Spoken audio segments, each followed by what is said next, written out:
Hola a todas y todos, bienvenidos y bienvenidas a una nueva clase de Análisis 1. En la clase de hoy vamos a continuar con el tema del teorema de los multiplicadores de Lagrange. Entonces,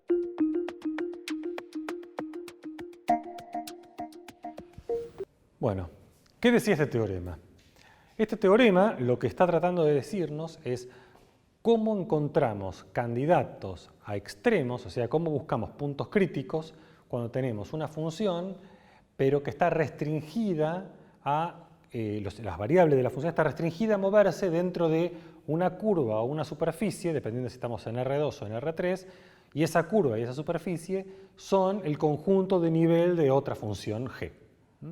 Entonces, ¿qué dice el teorema? Teorema.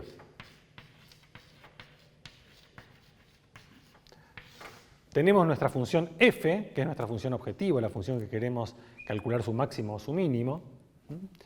Entonces decimos sea f.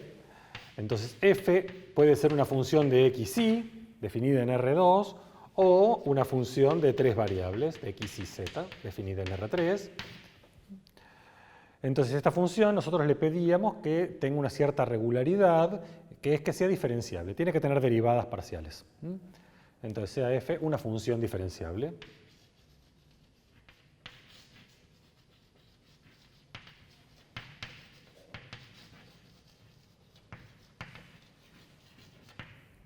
Esta es la función en la cual nosotros queremos maximizar. Pero no queremos maximizar con x y moviéndose libremente en R2 o x y z moviéndose libremente en R3, sino que la queremos maximizar con sus variables moviéndose en el conjunto de nivel de otra función g. Entonces, acá tenemos que introducir nuestra función g, decimos, bueno, sea g, de vuelta, g va a ser una función de dos variables, en el caso en que f sea una función de dos variables, o g va a ser una función de tres variables, en el caso en que f también lo sea. Esta función también va a ser una función diferenciable, otra función diferenciable.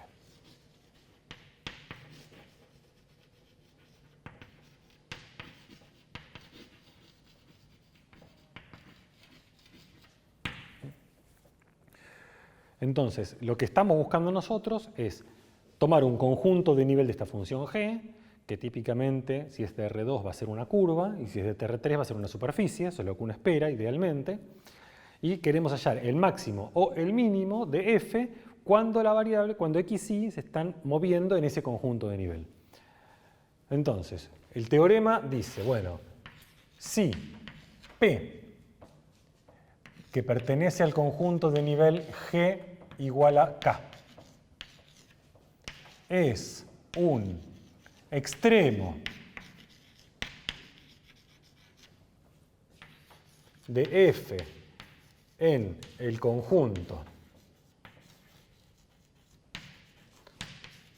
g igual a k, el conjunto de nivel,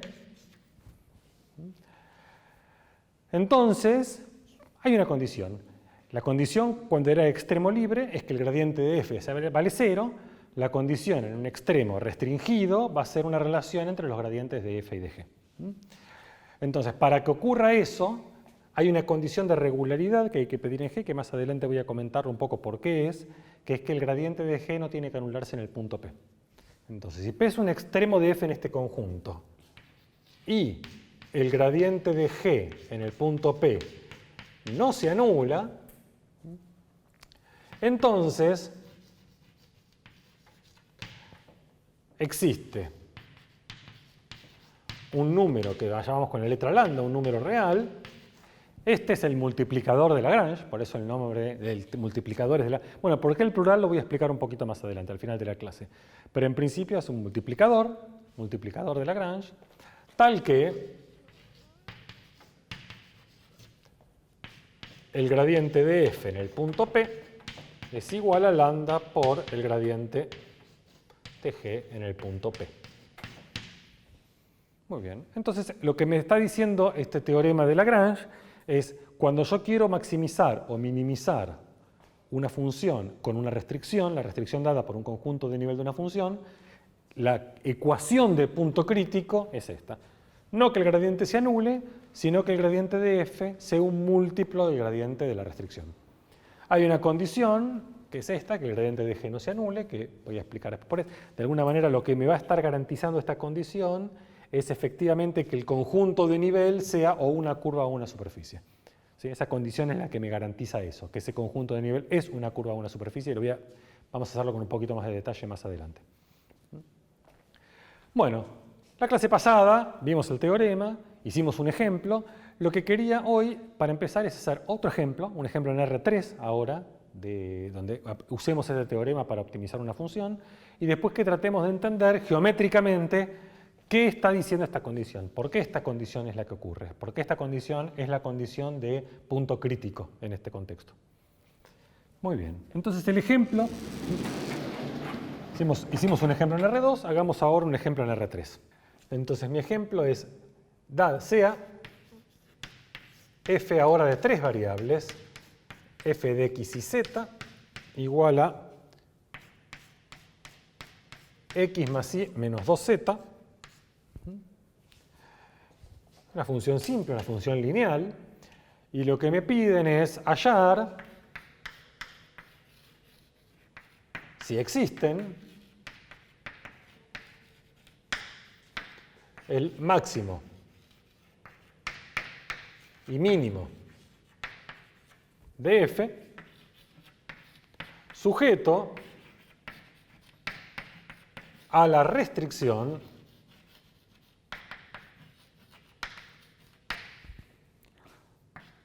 x cuadrado más y cuadrado sobre 4 más z cuadrado igual a 1.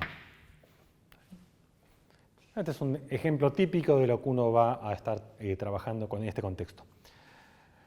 Entonces tenemos una función, es una función lineal. Esta función lineal, fíjense que si no tenemos ninguna restricción, esta función es un plano, no va a tener ningún máximo, ningún mínimo, esta función. Pero acá lo que estamos haciendo es restringiendo esta función a este conjunto. Este conjunto es una superficie que ya hemos estudiado en su momento, es un elipsoide esta superficie, es casi una esfera, solo que en el eje Y está deformado, ¿sí? Entonces tenemos un elipsoide. Entonces en ese elipsoide quiero ver cuándo, en qué puntos esta función va a alcanzar su máximo y su mínimo. Entonces, ¿cómo se empieza esto? Lo que uno haría si fuera un ejercicio normal de hallar máximo y mínimo de una función, uno busca todos los puntos críticos. Haría gradiente igual a 0. En este caso, la ecuación de punto crítico no es gradiente igual a 0, sino es la que me da el teorema de Lagrange, que es cuando el gradiente de f va a ser múltiplo, va a ser paralelo al gradiente de la restricción. Entonces lo primero que uno hace es a esta función que está acá, a esta ecuación de la restricción, esta va a ser mi función g de x y z. Y estamos mirando el conjunto de nivel 1 de esta función g. Esa es mi restricción. Entonces cuando miramos la resolución de este problema, ¿qué me dice Lagrange? Lagrange dice que tengo que hacer gradiente de f igual a lambda por gradiente de g. Entonces vamos a calcular esos gradientes. Entonces calculemos el gradiente de f. Si yo calculo f sub x, esto es fácil, f sub x es 1. Si calculo f sub y, esto también vale 1. Y si calculo f sub z, esto vale menos 2. Las derivadas respecto del gradiente de f es constante, porque es un plano. ¿Qué pasa con el gradiente de g? Si yo calculo g sub x, esto tiene que ser, me va a dar 2x.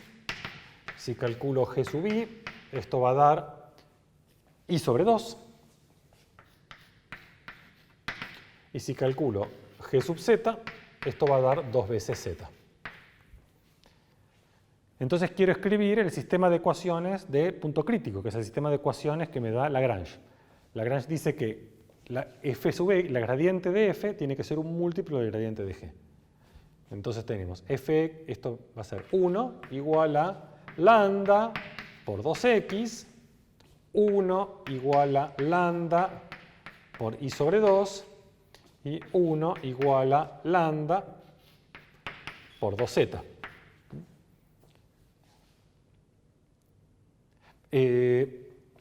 Menos 2, perdón, acá. Menos 2 es igual a lambda por 2z. Muy bien. Bueno, estas tres ecuaciones son las que me están diciendo Lagrange, que es gradiente de f es lambda por gradiente de g. ¿Sí? Estas tres ecuaciones. Ahora, igual que hicimos la clase pasada, la observación, hay una cuarta, en este caso, una cuarta ecuación que hay que considerar, que es fundamental, que es lo que me está diciendo, cuando miramos acá el enunciado, que es que el punto P que estamos buscando, el punto crítico que estamos buscando, tiene que ser un punto que pertenece al conjunto de nivel. Y eso también es fundamental cuando uno lo mira acá en la resolución del sistema que está haciendo, porque este sistema de ecuaciones, fíjense cuántas incógnitas tenemos. 1, 2, 3, 4 incógnitas, y sin embargo tengo solo 3 ecuaciones, y eso no lo puedo despejar. Para poder despejar tengo que tener igual cantidad de ecuaciones que de incógnitas. La cuarta ecuación siempre es la condición de que el punto x y z esté en el conjunto de nivel. Entonces la cuarta ecuación va a ser x cuadrado más y cuadrado sobre 4 más z cuadrado igual a 1. Y esta ecuación es la que quiere decir que P pertenece a G igual a K. Entonces, este es el sistema de ecuaciones que me da Lagrange. Este sistema de ecuaciones es el que uno tiene que resolver para encontrar todos los puntos críticos de la función f con esta restricción. Como les comentaba en la clase pasada, este sistema que me queda es un sistema no lineal. Esa es una característica típica de estos problemas. Siempre queda un sistema no lineal. Y como les decía en la clase pasada, un sistema no lineal no hay una forma, una técnica, una teoría que me permita resolver cualquier sistema no lineal. Estos pueden ser muy fáciles o muy difíciles o una dificultad que haga imposible de resolver. Eso va a depender del caso particular. En este caso vamos a ver que es simple, pero de alguna manera, ¿cómo se resuelve un sistema no lineal? Bueno, hay que tener algún tipo de ingenio, de uno empezar a despejar de alguna manera más o menos astuta para resolver, y es ad hoc para cada sistema no lineal, no hay una técnica única. Hay más o menos algunas cosas que uno puede hacer. Una cosa que vamos a hacer ahora es algo que se aplica en muchos sistemas, que es lo siguiente, es en las primeras ecuaciones tratar de despejar tanto x como y como z, todo en función de lambda. Eso es algo que funciona bastantes veces, bastante bien. En este caso vamos a ver que funciona bien. Yo voy a despejar todo en función de lambda y después usar la última ecuación para calcular quién tiene que ser el valor de ese lambda. Esa es una estrategia que es bastante habitual, que la vamos a hacer ahora. Bueno, vamos entonces a tratar de resolver este sistema con la estrategia que les comentaba. Entonces voy a copiar las primeras ecuaciones de vuelta. Las primeras ecuaciones es 1 igual a... Vamos a reescribir un poco, 2 lambda x. Después teníamos 1 igual a lambda sobre 2 por i. Y después tenemos menos 2 igual a lambda por 2z. Estas son las primeras 3 ecuaciones. La cuarta ecuación es la ecuación de que el punto tiene que pertenecer al conjunto de nivel. Bueno, observemos primero, yo quiero despejar el lambda. O sea, el lambda tiene que pasar dividiendo. Y siempre sabemos que pasar dividiendo con constantes tiene un costo, que es que pasa si es 0, que no puedo dividir. Pero en este caso es muy fácil porque lambda no puede ser 0, porque si lambda es 0 me queda 1 igual a 0. Entonces ya sabemos de entrada que lambda no puede ser 0. Entonces acá observamos eso, lambda tiene que ser distinto de 0, porque si no las ecuaciones ya me llevan una contradicción. Entonces de esta primera ecuación directamente puedo despejar x y me queda que x es 1 dividido 2 veces lambda. Cuando venimos acá a esta ecuación que está acá, me queda que y es 2 dividido lambda. Y cuando vengo a esta ecuación, a la tercera, voy a obtener que z es, bueno, el 2 se simplifica y me queda menos 1 dividido lambda. Entonces, en este sistema en particular fue muy sencillo despejar x y z en términos de lambda. Eso es algo que a veces puede ser más complicado, pero esto es una estrategia que a veces que es bastante usual. Van a ver ustedes que se van a encontrar usando esa estrategia en muchos ejercicios, donde usan las primeras 3 ecuaciones para despejar todo en función de lambda y después la ecuación del conjunto de nivel para calcular el valor de lambda. Eso es lo que vamos a hacer ahora. Entonces, el conjunto de nivel la ecuación del conjunto de nivel es x cuadrado más y cuadrado dividido 4 más z cuadrado igual a 1. Entonces ahora x y z lo reemplazo por lo que calculé.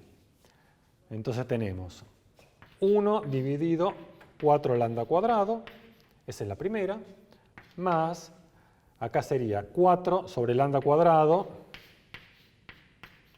todo esto dividido 4,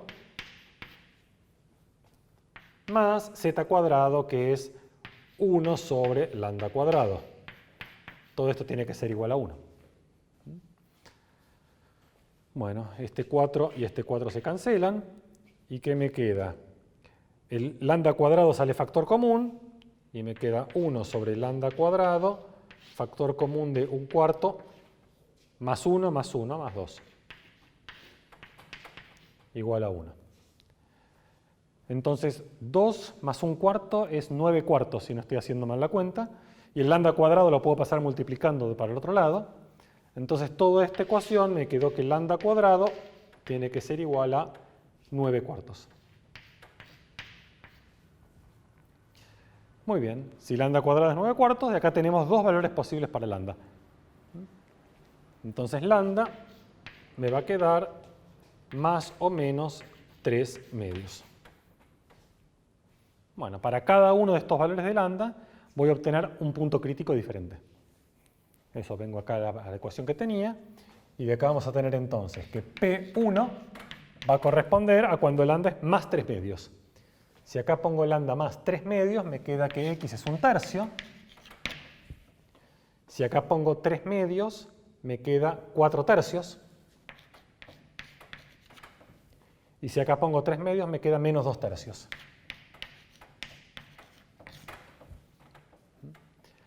Bueno, cuando lambda es menos, es muy fácil porque es exactamente lo mismo, solo que cambia todo de signo. Es el mismo punto, pero cambiado de signo. Entonces el punto P2 va a ser el menos 1/3, menos 4/3, 2/3. Y estos son dos puntos críticos. Bueno, ¿cómo sabemos ahora cuál es máximo, cuál es mínimo? O si alguno es máximo, alguno es mínimo. En principio no sabemos nada, sabemos que son puntos críticos. Sabemos que si esta función tiene un extremo en un punto, tiene que verificarse la ecuación de Lagrange. Tenemos que verificar una cosa que no hice, que es importante, que dice Lagrange, que es que el gradiente de G no tiene que anularse ni en P1 ni en P2. Pero les dejo de ejercicio para ustedes que chequeen que el gradiente de G solo se anula en el 0, 0, 0, que es un punto que no pertenece al conjunto de nivel. Entonces, chequear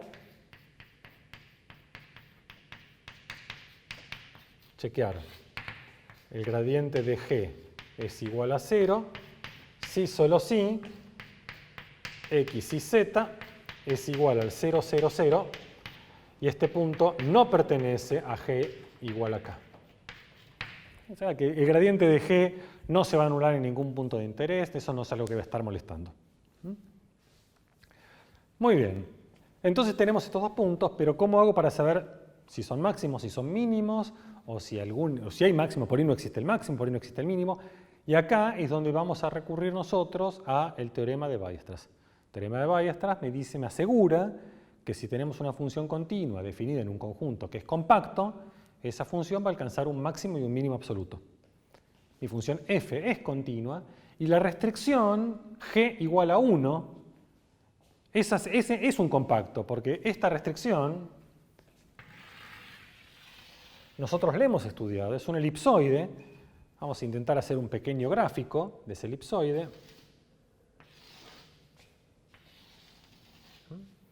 Este es X, este es Y, este es Z. Entonces, si hacemos esto, va a ser como una especie de esfera. Lo único que la esfera está deformada en la dirección de Y, porque Y sobre 2 juega el rol de Y. O sea, Y va a ir entre menos 2 y 2, en vez de entre menos 1 y 1. Entonces está como estirada en la dirección del Y, y las otras direcciones no.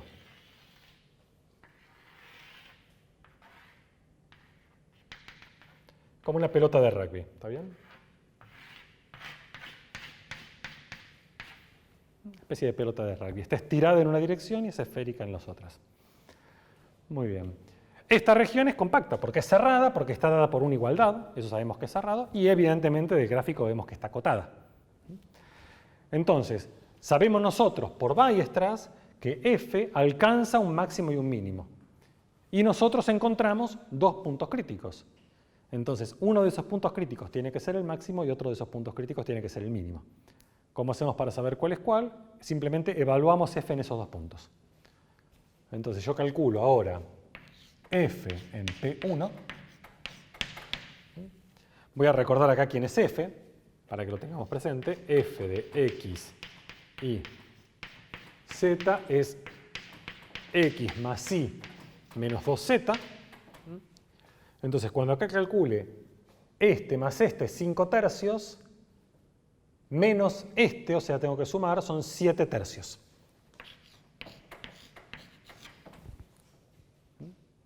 Ah, es menos 12, dice mal, porque es como dividir por 2, son 4. Entonces 5 más 4 son 9 tercios. 9 tercios. Y cuando calculamos f en p sub 2, fíjense que esto es simplemente el mismo punto, pero cambiado de signo. Entonces lo que me va a dar es directamente menos 9 tercios. Bueno, entonces, ¿qué concluimos? Que el punto P1 es donde la función f alcanza su máximo y el punto P2 es donde la función f alcanza su mínimo. Este es el máximo y este es el mínimo. Bueno, vamos ahora a tratar de entender geométricamente por qué la condición de punto crítico es que el gradiente de la función que quiero maximizar tiene que ser un múltiplo del gradiente de la restricción, o que sean paralelos. Eso que dos vectores sean múltiplos quiere decir que son paralelos. Entonces, para entenderlo, vamos a hacer la siguiente suposición. Tenemos mi función f, primero en R2, o sea, f va a ser una función f de xy. Y supongamos, para fijar ideas, que esta función lo que me está representando es dado un punto de coordenadas xy en el plano, digamos que en la Argentina, x con latitud y longitud. Entonces lo que me está dando es la temperatura de ese punto. ¿Sí? Entonces en cada punto de Argentina hay una cierta temperatura y eso es una función que la llamamos f.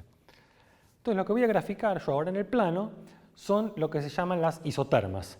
¿Qué son las isotermas? Son los puntos de igual temperatura, todos los puntos que contienen igual temperatura. Eso en general es una curva, son los conjuntos de nivel de f. Entonces lo que uno observa, no sé si alguna vez vieron un mapa de isotermas o el conjunto de isotermas en el plano, lo que uno hace es, tiene el plano, este es el plano, ¿no? El mapa, por acá está la Argentina, y en cada uno de estos puntos, uno tenemos acá, por ejemplo, la curvita de los puntos que tienen, donde hay 10 grados. ¿Sí? Y en general, una vez que son curvas cerradas, y depende, hay regiones más frías, regiones más cálidas, supongamos que acá hay 10 grados, y para adentro empieza a subir la temperatura, digamos que acá hay 20 grados, que acá hay 30 grados, etc. ¿Está bien? Y después para acá, en el sur, por ahí tenemos una curvita de 5 grados, y acá se hace cada vez más chiquita, esta sería 0 grados. ¿Está bien? Entonces para ahí se hace más frío. Y en el medio tenemos algunas temperaturas intermedias, qué sé yo, por acá, ahí acá está la curva que son 7 grados. Este es el típico esquema que tienen los dibujos. Uno se imagina, si quiere hacer el gráfico de esta función, es como que acá hay como una montaña y acá hay como un valle. Pero este es el típico dibujo de isotermas que uno encuentra cuando uno hace los gráficos. Bueno, entonces si yo quiero hallar el máximo y el mínimo de la temperatura, está claro que el máximo va a estar por acá y que el mínimo va a estar por acá. ¿Está bien? Pero eso es el máximo y mínimo libre. Y en esos puntos el gradiente vale 0. Ahora digamos que a mí no me interesa hallar el máximo y el mínimo libre, sino que yo quiero hallar el máximo y el mínimo en un conjunto. Ahora ese conjunto es el conjunto de nivel. ¿Y qué va a pasar ahí? Vamos a tratar de cambiar de color. Ahora yo tengo mi función g, que es la restricción, igual acá. Entonces, cuando yo quiera graficar eso, lo que va a suceder es una cosa así. Esta va a ser una curva, por ejemplo, de este estilo.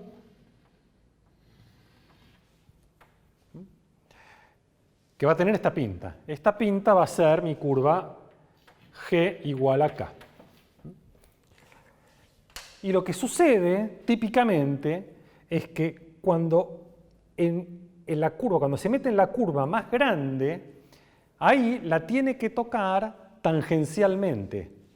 ¿Sí? Las otras curvas de nivel las toca transversalmente, es decir, las atraviesa. Pero la curva que corresponde al lugar más alto la tiene que tocar tangencialmente. ¿Por qué? Porque si atravesara para adentro hay más calor. Entonces, cuando llega a la máxima, ahí tiene que ser tangencialmente e irse de vuelta hacia lugares de menos calor. Eso es lo que va a suceder siempre con la curva g igual a k. No tiene por qué ser, yo le hice que sea tangencialmente justo en esta, no va a ser justo en esta, quizá es en alguna, pero eso va a corresponder, cuando uno mira, va a corresponder en la máxima, esa va a ser una curva de nivel que la tiene que tocar tangencialmente, porque es el máximo. ¿Está bien? No la puede atravesar porque entonces no sería el máximo, ¿se entiende, no? Entonces, este punto de acá, ese punto P, es el punto de temperatura máxima.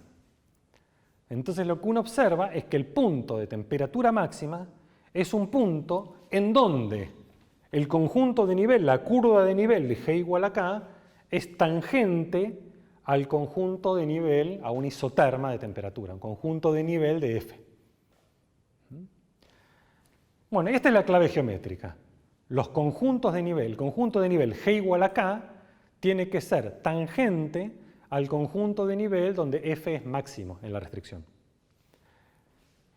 ¿Y cómo pasamos de acá a la condición de Lagrange, a la condición de los multiplicadores de Lagrange? Bueno, y acá es donde vamos a usar la teoría que vimos previamente como una consecuencia cuando vimos el teorema de la función implícita. Lo que nosotros sabemos es que el gradiente de una función siempre me da un vector que es perpendicular a la curva de nivel. Entonces, cuando estoy en este punto, a ver si se ve otro color, cuando estoy en este punto, si yo trazo la recta perpendicular,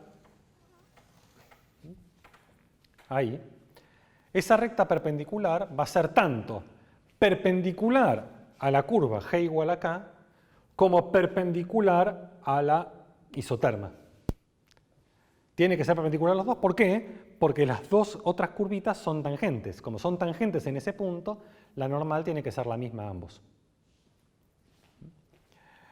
Entonces, ahora, sobre esta recta azul, en esta recta azul está el gradiente de F en el punto P y el gradiente de G en el punto P. Los dos vectores son vectores que tienen la dirección de la recta azul. No tienen por qué apuntar los dos para el mismo lado, porque uno apunta para un lado y otro apunta para el otro. Eso no importa. Quizá apuntan los dos para el mismo, de eso va a depender de cómo viene el dibujo.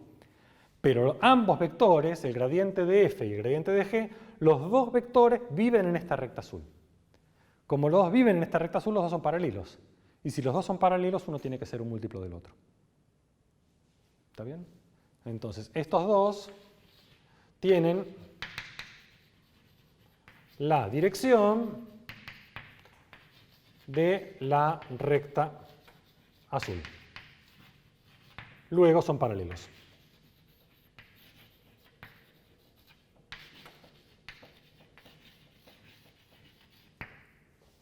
¿Está bien? O sea, creo que esto es bastante simple, que me parece que es algo que se entiende. El tema es, esto de que sea tangente es algo genérico, no es algo como yo dibujé de capricho. Siempre en la temperatura máxima ahí tiene que ser tangente, porque si la atraviesa, estoy pasando en lugar de más temperatura. Entonces en el máximo tiene que ser tangente. Lo mismo va a pasar en el mínimo.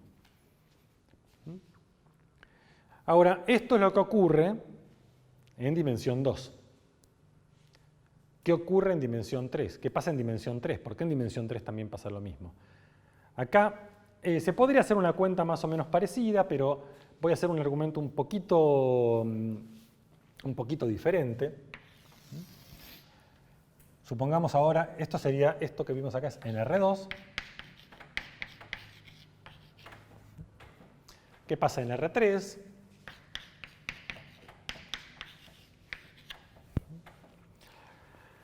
Bueno, en R3 voy a hacer un dibujo un poco distinto, pero el argumento es el mismo, en el fondo.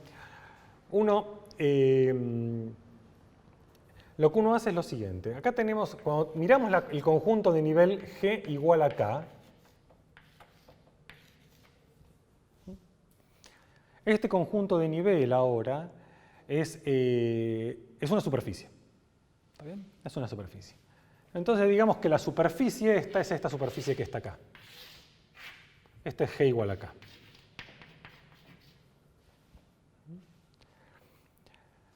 Entonces yo miro F en esta superficie, F restringida esta superficie, y digamos que en este punto que está acá, este es el punto P de la superficie, y en ese punto P de la superficie, F alcanza el máximo. ¿Está bien? Entonces F alcanza su máximo en P. ¿Está bien? Supongamos que F alcanzó su máximo en P. Podría ser el mínimo, no cambia nada, solo el máximo para fijar ideas. Bueno, entonces, ¿yo qué voy a hacer? Voy a agarrar, dentro de la superficie G igual a K, voy a agarrar una curvita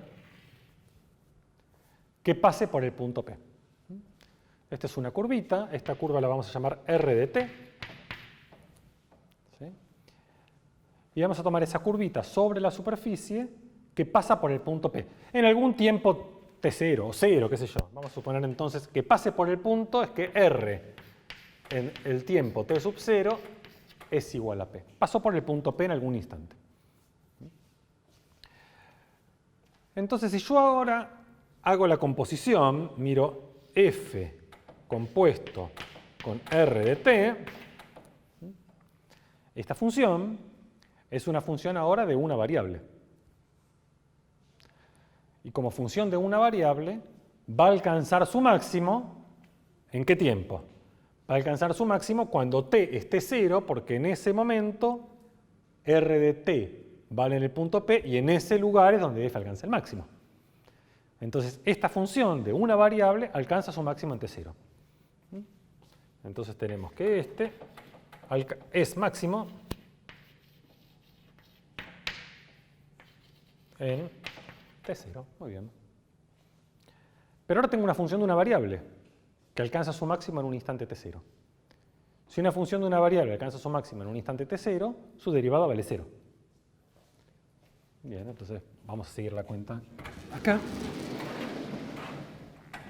Bueno, entonces, lo que yo sé es que si yo calculo la derivada respecto de t de f compuesto con r de t y le evalúo en t igual a t0,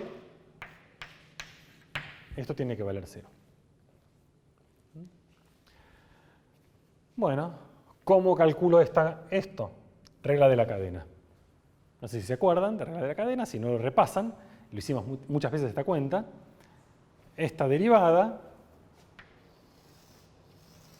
es gradiente de f evaluada en r de t0, producto escalar, el vector derivado. ¿Sí? Bueno. Este punto r de t0 es P. Bien. Y eso tiene que ser igual a 0. Entonces, ¿qué me está diciendo esto?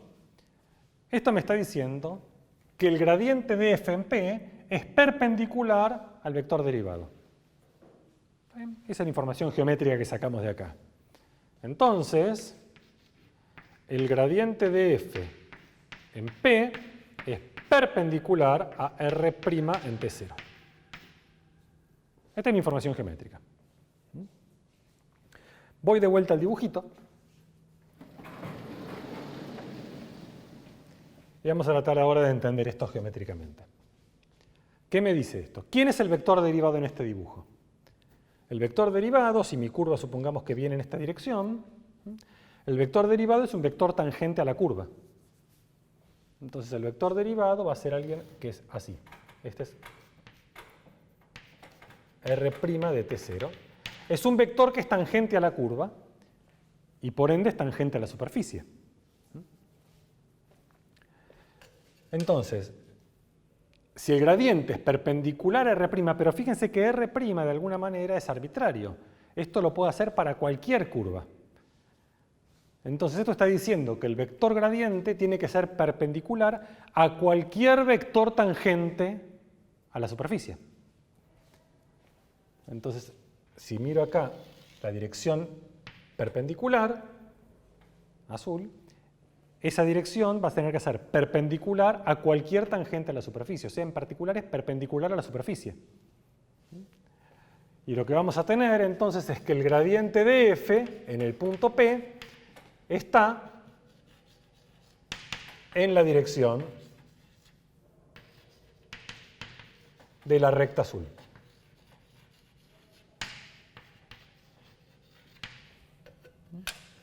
Es decir, el vector gradiente de f en P es perpendicular a la superficie.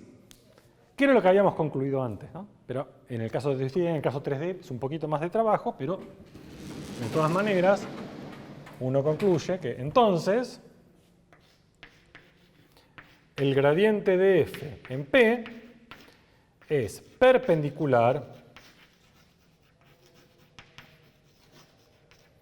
a el conjunto de nivel G igual a K.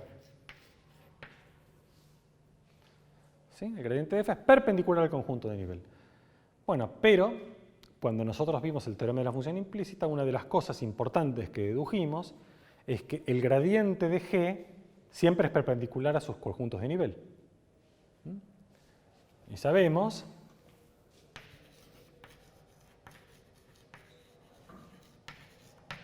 que el gradiente de G en P también es perpendicular a G igual a K en P. Entonces, de vuelta, tengo dos vectores que son perpendiculares a la misma superficie. Es decir, los dos vectores tienen la misma dirección. Si dos vectores tienen igual dirección, tienen que ser paralelos.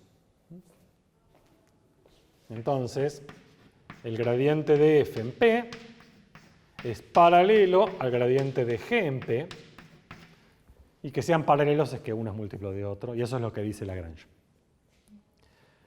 Muy bien. Entonces, esta es la interpretación geométrica de esta condición de punto crítico. Cuando sea punto crítico, quiere decir que los gradientes tienen que ser paralelos, porque de alguna manera no puedo atravesar, G no puede atravesar conjuntos de nivel de la F. Bueno, vamos ahora a ver una pequeña extensión del teorema de los multiplicadores de Lagrange.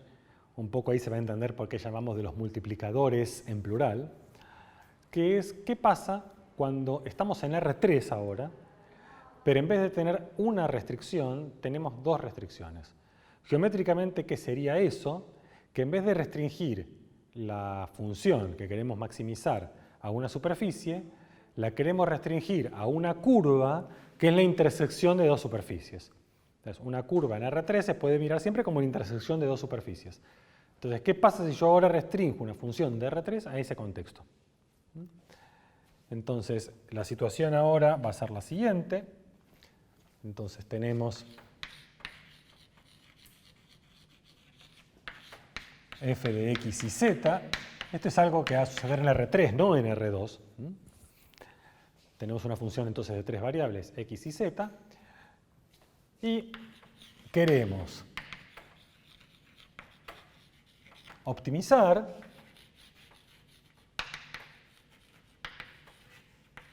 f sujeto a dos restricciones. Restricciones.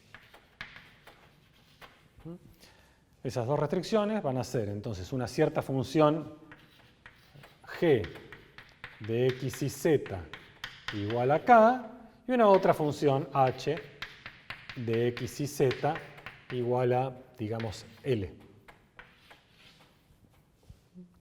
Entonces, en vez de tener una restricción, tenemos dos. Geométricamente, lo que significa es, antes teníamos una función que la restringe a una superficie, y ahora la estoy restringiendo a la intersección de dos superficies, que es, uno espera que sea una curva. ¿Está bien? Esto va a ser una curva en R3. Muy bien. Entonces, ¿qué dice el teorema de los multiplicadores de Lagrange en este contexto? Va a haber que pedir hipótesis. Bueno, f va a ser diferenciable, g va a ser diferenciable, h va a ser diferenciable. Entonces, lo que va a decir, antes que teníamos, cuando teníamos una sola restricción, la condición de punto crítico era que el gradiente de f tiene que ser un múltiplo del gradiente de g. ¿Qué pasa cuando tenemos dos? Bueno, lo que va a pasar es que tiene que ser, el gradiente de f va a tener que ser una combinación lineal de los dos gradientes, es decir, un múltiplo del gradiente de g más otro múltiplo distinto del gradiente de h. Eso va a ser lo que dice el teorema de multiplicadores de Lagrange, por eso es de los multiplicadores, porque hay dos multiplicadores, un lambda que va a ser el que multiplica el gradiente de g y otro número, mu, que va a ser el que multiplica el gradiente de h. Vamos a tener dos multiplicadores. Y va a haber una condición geométrica que reemplaza a la que teníamos antes, que era que el gradiente de G no se anule. Que el gradiente de G no se anule era lo que de alguna manera garantiza que el conjunto de nivel sea una superficie. Ahora necesitamos algo que garantice que esta restricción sea una curva. Entonces hay que evitar, si las dos superficies son la misma superficie, por ejemplo, eso no me da una curva. Para que sea una curva tienen que las superficies atravesarse. Y esa condición la va a dar pidiendo que el gradiente de G y el gradiente de H no sean múltiplos uno de otro, no sean colineales. Eso es que las normales sean diferentes, sean transversales, entonces las superficies son transversales. ¿Está bien? Ahora lo voy a escribir para que quede bien escrito, pero hay una condición que hay que pedir acá, que es como antes, que el gradiente de G sea no nulo, es pedir que el conjunto de nivel sea una superficie. Ahora hay que pedir una condición que garantice que estas dos curvas efectivamente se intersecten en una curva. Estas dos superficies, perdón, se intersecten en una curva, y eso es una condición de que no sean colineales los gradientes. Bueno, vamos a escribir el teorema. Entonces, teorema. El teorema entonces dice así, dice, sean f, g y h funciones diferenciables en R3. Hay que pedir que sean de clase C1, porque si vamos a... Bueno, funciones C1 en R3. Todas las funciones con las que trabajamos son de clase C1, así que no es demasiado problema. Bueno, C1 en R3. Y supongamos que tenemos un P que pertenece al conjunto donde G es igual a K y H es igual a L. Este punto es un extremo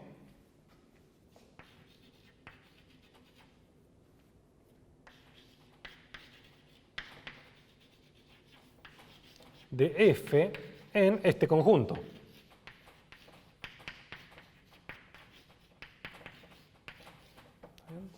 Cuando yo miro a F restringida ese conjunto, tiene un máximo o un mínimo, no importa, tiene un extremo en un punto P del conjunto.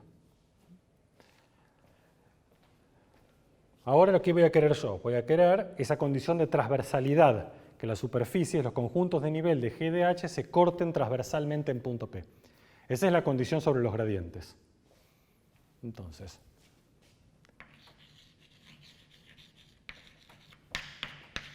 si el gradiente de G en el punto P y el gradiente de H en el punto P no son colineales, es decir, no son múltiplos uno del otro, lo pongo de alguna manera, entonces no son múltiplos,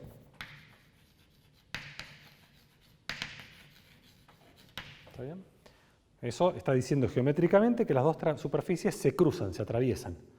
Entonces la intersección va a definir una curva. Entonces, si estos no son múltiplos, existe lambda y mu, dos numeritos, que son los dos multiplicadores, tales que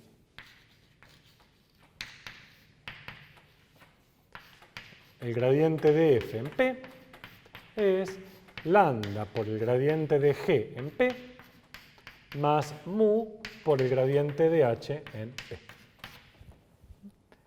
Entonces esta es mi condición de punto crítico.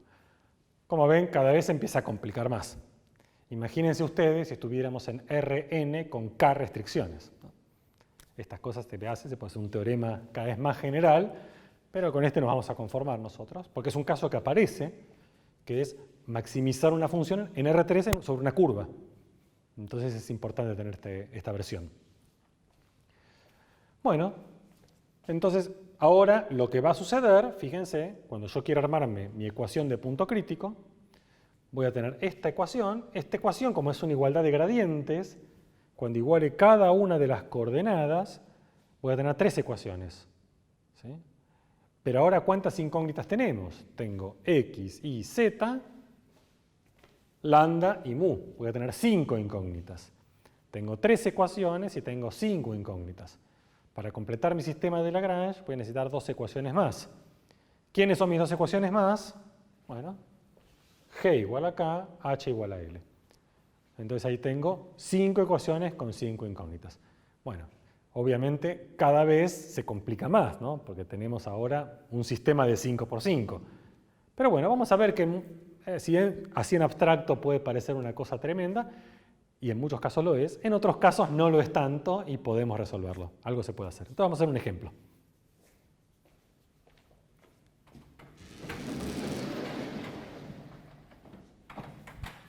Entonces, ejemplo, me lo voy a copiar del machete.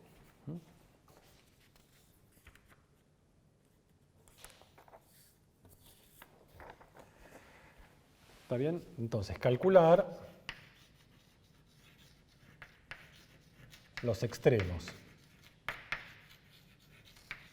de f de x y z igual a x más 2z en la curva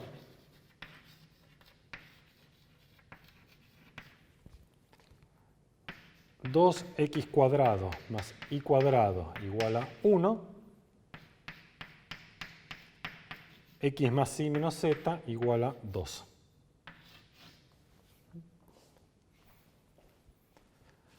Muy bien, entonces tenemos mi función, tengo las dos restricciones y queremos maximizar. Ustedes pueden tratar de hacer esto parametrizando, van a ver que no es tan sencillo y que realmente el método de los multiplicadores de Lagrange ahorra muchísimas cuentas. Pueden tratar de hacerlo, comparar los dos resultados y vamos a ver cuál les parece mejor a la larga. Muy bien, entonces, ¿qué me dice el teorema de los multiplicadores de Lagrange? Si yo quiero hallar un extremo tiene que verificar la ecuación de Lagrange. La ecuación de Lagrange tiene que ser que el gradiente de f tiene que ser una combinación lineal de los gradientes de las restricciones. Entonces, esta primera restricción, vamos a usar con color, esta primera restricción es la que vamos a llamar G, y esta segunda restricción es la que vamos a llamar H. Entonces, lo primero que tenemos que hacer es calcular todos los gradientes. Entonces, acá ponemos resolución. Calculemos el gradiente de f. Las funciones que aparecen son funciones bastante simples, porque si no, imagínense, si pongo funciones complicadas, las cuentas se hacen imposibles. Pero bueno, en muchos casos se da esto. Entonces yo calculo f sub x, esto me da 1. Si calculo f sub y, esto es 0. Y si calculo f sub z, es 2. Ahora calculemos el gradiente de g, que es esta función que está acá. Si calculo g sub x es 4x. Si calculo g sub y es 2y. Y cuando calcule g sub z vale 0. Y después el gradiente de h. Cuando calculo hx es igual a 1. Cuando calculo hi es igual a 1. Y cuando calculo hz es igual a menos 1. Muy bien. Ahora hay que hacer la ecuación de Lagrange. La ecuación de Lagrange dice que el gradiente de f es lambda por el gradiente de g más mu por el gradiente de h.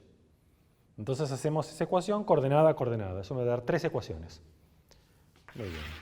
Entonces tengo que 1 tiene que ser igual a lambda por 4x más mu por 1. Esa es la ecuación cuando igualo las primeras coordenadas.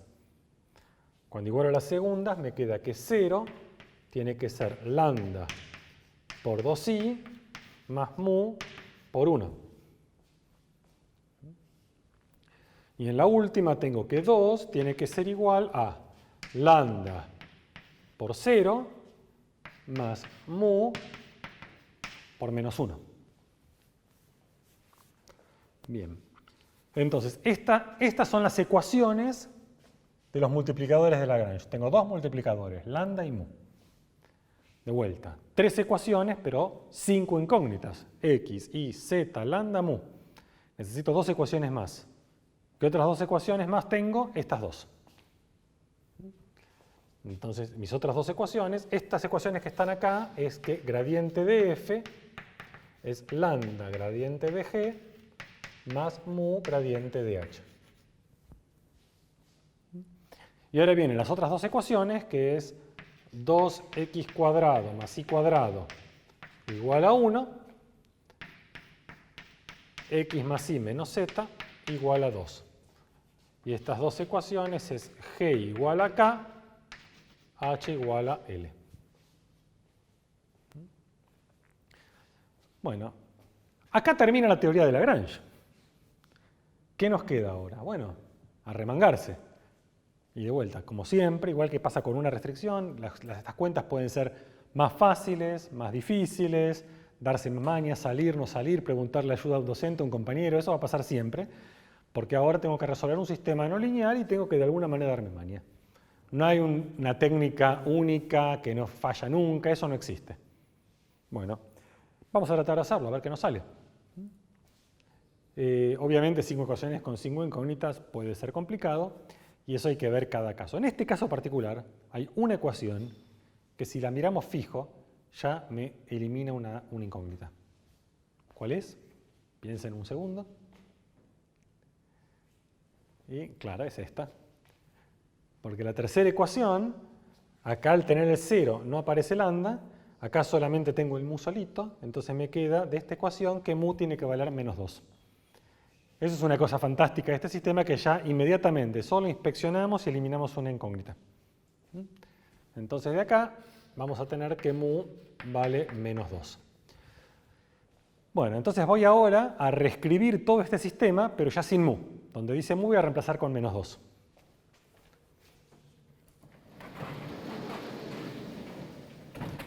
Muy bien, entonces tenemos 1 es igual, y ya que a mí me gusta acomodar, que no que aparezca como teníamos antes, lambda por 4x, sino poner 4 lambda de x. Así acomodamos un poco mejor. Acá tenemos entonces 4 lambda x menos 2.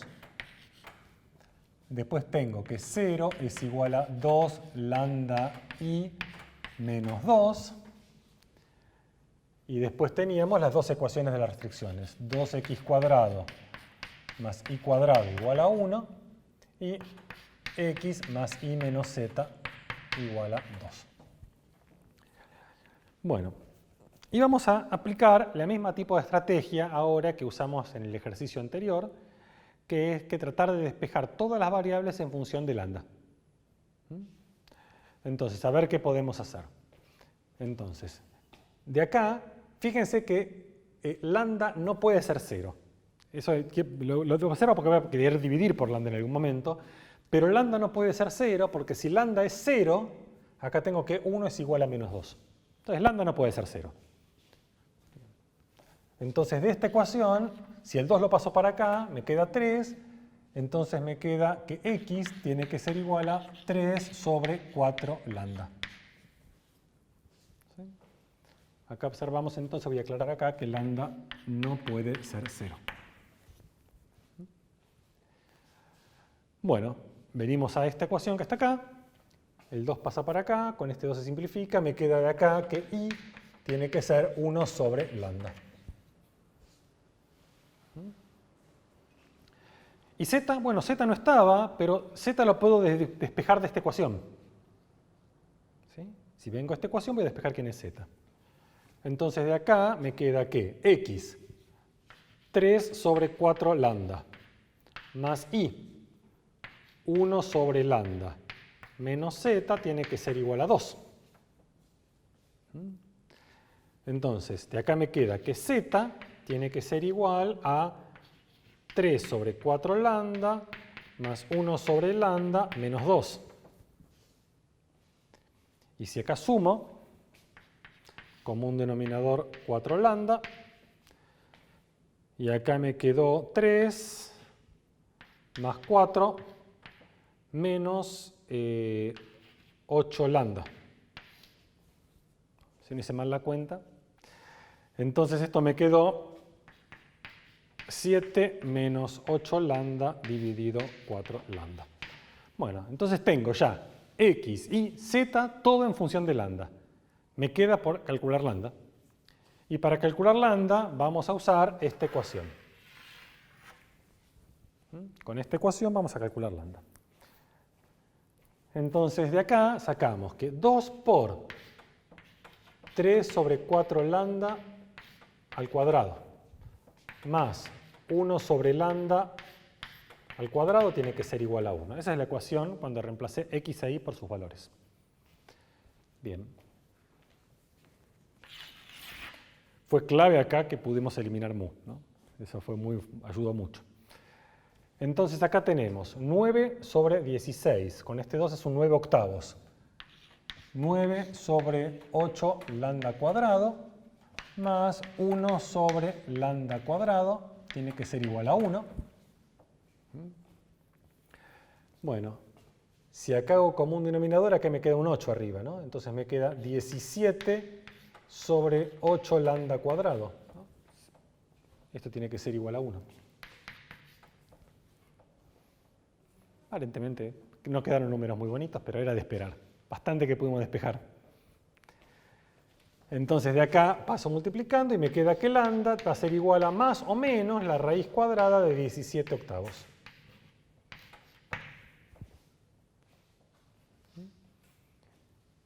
Estos son los puntos que me quedaron.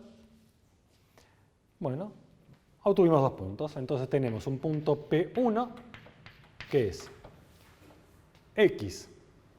Me queda 3 sobre 4. Y esto, como está abajo, tengo que invertir. Me queda la raíz cuadrada de 8 dividido 17. Ese es x. Y 1 sobre lambda, la raíz cuadrada de 8 dividido 17. Z. Z me quedó 7 menos. Si multiplico por 8, acá, 8 dividido a raíz de 8 es raíz de 8. Entonces me queda la raíz cuadrada de 17 por la raíz cuadrada de 8, dividido 4 por este que está acá, que es un bodrio. Entonces me queda otro raíz de 8, raíz de 17, 4. Bien. Y después tenemos un punto P2, que es cambiar lambda por menos lambda. Entonces, el primero es simplemente cambiar el signo. Menos 3 sobre 4 raíz cuadrada de 8 dividido 17. Este también es cambiar el signo. Menos raíz cuadrada de 8 dividido 17. Y acá es cambiar el signo acá. Entonces me va a quedar 7 más raíz cuadrada de 17 por raíz cuadrada de 8 dividido 4. Y ahora tengo que poner un menos raíz cuadrada de 8 sobre raíz cuadrada de 17. Si no me equivoqué en una cuenta es un milagro. Y seguro que alguno de ustedes me va a comentar algún error. Entonces tenemos estos 2 puntos. Bueno. Ahora, ¿cómo hago para saber si estos puntos son máximos, mínimos o nada? O si la función tiene máximo, o si la función tiene mínimo. Bueno, hay una única herramienta que tenemos en todo esto, que es la única herramienta que venimos usando desde que empezamos a estudiar estos problemas de optimización, que es el teorema de Weierstrass. El teorema de Weierstrass me dice que una función seguro alcanza máximo y mínimo si esta función, si el dominio de la función es un conjunto compacto, un conjunto cerrado y acotado. Entonces lo que tenemos que tratar de hacer ahora es estudiar cómo es el conjunto de la restricción, si ese conjunto es un conjunto cerrado y acotado. Vamos a ver. Vamos a hacer acá, en este cachito.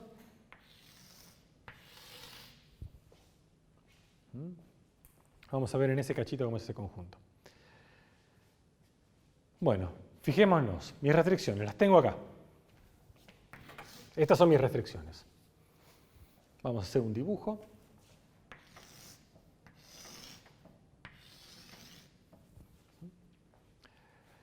¿Qué es 2x cuadrado más y cuadrado igual a 1? Eso no tiene z, es independiente de z.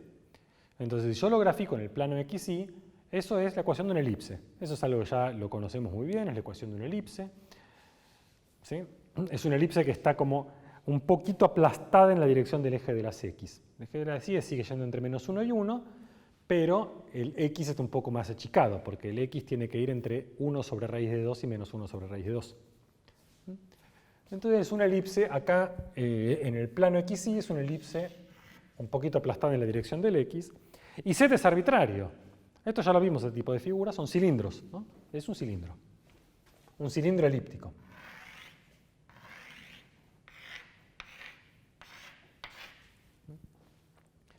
Entonces, esta primera restricción me está describiendo un cilindro.